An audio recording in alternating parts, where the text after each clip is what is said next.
Kentucky Governor Andy Beshear refuses to prematurely open businesses in his state because he understands the importance of ensuring that things are done in a staggered fashion where people are safe and there are guidelines being followed. But there are some people in the state, including one lawyer by the name of James Gregory Troutman, who disagrees and has gone so far as to post death threats publicly in regard to Beshear and his decisions. So one of the comments that he posted was, maybe some should ask Beshear in a press conference about his thoughts on William Goebel. For those of you who don't know the history, it's a good read.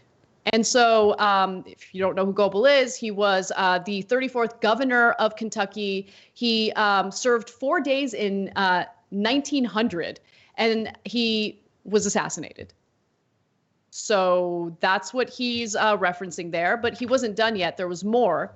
In another thread discussing a rally protesting the state lockdown, Troutman replied to a comment on Facebook about the governor's possible attendance, saying, with any luck, Beshear would be shot at the rally. Now, luckily, authorities looked into this and the lawyer was arrested. Where he's now probably going to go to a facility where everybody is held indoors together. So if he wanted his freedom to be able to contract coronavirus, unfortunately, he might have gotten what he wishes for. Look, this is going to get worse and worse for a couple of reasons. I went out for a walk today, and I think people are starting to go a little bit more stir crazy. So a guy with a golf club in his front yard, I don't know what he was swinging at, but I saw another guy playing almost like hopscotch in his yard. Like, people are starting to do weirder and weirder things every time I go for a walk every new day. Because, yeah, we're starting to, get cabin fever. It's happening to all of us. And it's normal. Humans don't like to be cooped up. Problem number two is, of course, the right-wing culture that says, freedom! Like, they all think they're Braveheart, and they don't want any of their privileges impinged. But they're not doing it to hurt you. They're doing it to save your life. But you can't talk sense to those folks. And then the third problem is the biggest one, which is soon real people are going to start running out of money.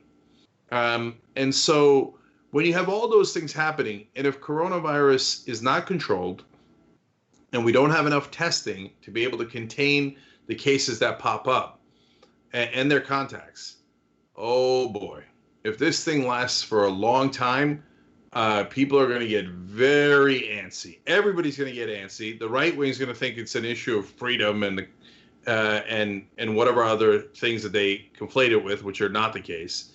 And then the folks who have no more jobs and no more money, I don't know what they're going to do.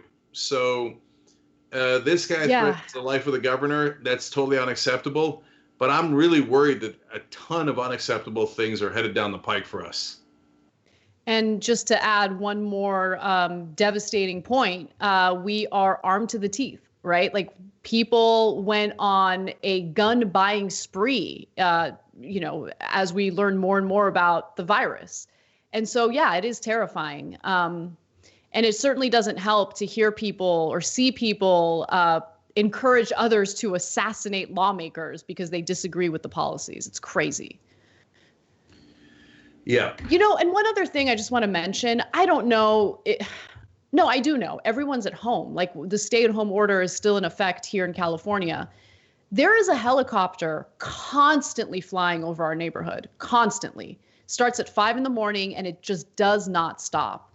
And it's a police helicopter. So I have no doubt that they're keeping a close eye on things because police are probably expecting, some chaotic stuff from happening.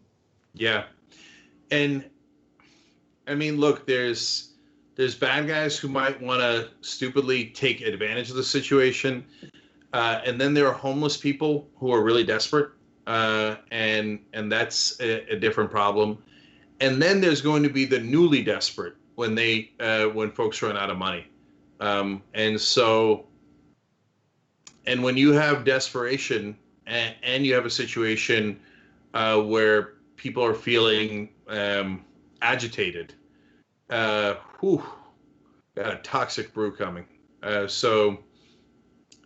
don't know, man. what I've said from day one, and you guys have heard me say it 1,000 times. South Korea did a good job. They immediately test, get people that have it into quarantine. They trace their contacts, get them into quarantine. And so that's a way where you can manage the disease. If you don't have that level of sophisticated testing, a sophisticated method of testing, you're in trouble. You're flying in the dark. And we've been flying in the dark from day one. That's why we're leading the world in number of cases, leading the world in number of deaths. And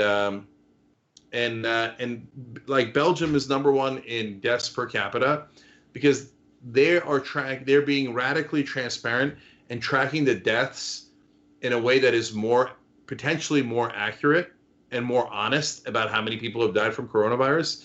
If we did that, the number of deaths would at least double from what they are now in terms of how you account for deaths. And because a lot of people die from coronavirus and they go, oh, we didn't test them.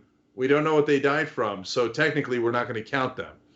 Where Belgium is saying they died in a nursing home with other people that had coronavirus. They obviously died of coronavirus even if you didn't test them. So, so Belgium isn't doing it wrong. They're just being more honest about the problem. The more honest you are, the more likely you are to fix it. So, whereas it's not a joke, it's not politics. We have a three-ring circus leader as our president. He doesn't know what he's doing at all, and so you guys are all members. Not trying to score any political points. Overwhelming majority of us are like-minded. But I told you that his incompetence would be the number one problem, and here it is. And so if this keeps going and it flares back up, bad news.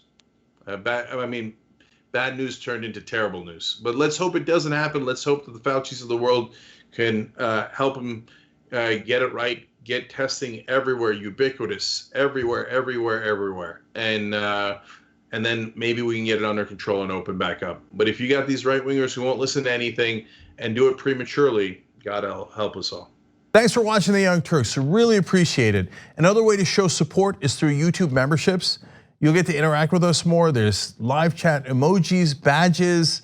You've got emojis of me, Anna, John, JR. So those are super fun. But you also get playback of our exclusive member-only shows and specials right after they air. So all of that, all you gotta do is click that join button right underneath the video. Thank you.